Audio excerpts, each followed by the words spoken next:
Assalamualaikum warahmatullahi wabarakatuh. Perkenalkan, nama saya Maduri Diana Putri, NIM 11, kelas Agribisnis Pangan dan Non-Pangan B. Di sini saya ingin memenuhi tugas UTS mata kuliah Agribisnis Pangan dan Non-Pangan, yakni mengenai isu atau permasalahan serta kebijakan pada komoditas padi di daerah Banyuasin, komoditas ubi kayu di daerah Banyuasin, dan komoditas tebu di daerah Jember.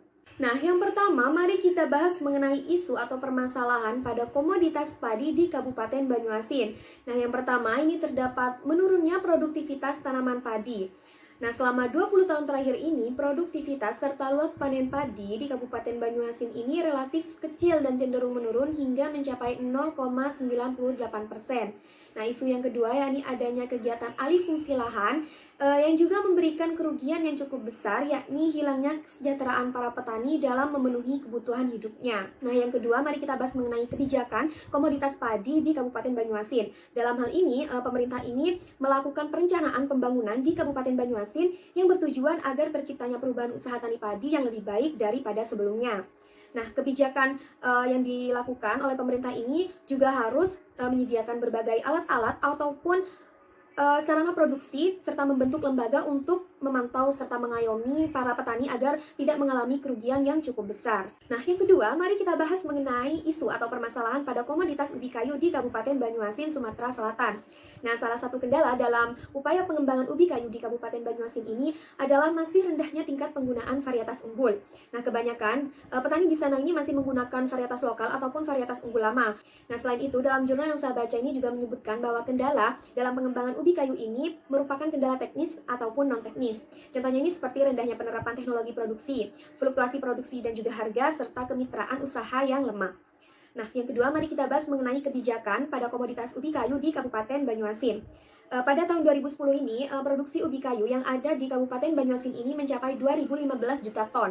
Nah, dalam rangka ini, untuk memperkuat pilar ketahanan pangan sebagaimana yang diamanatkan dalam Peraturan Presiden Nomor 22 Tahun 2009 tentang kebijakan percepatan penganekaragaman konsumsi pangan berbasis sumber daya lokal ini, Provinsi Sumatera Selatan ini juga sedang menggiatkan upaya penganekaragaman konsumsi pangan berbahan pangan lokal. Nah, yang ketiga, mari kita bahas mengenai isu atau permasalahan pada komoditas tebu di wilayah Jember.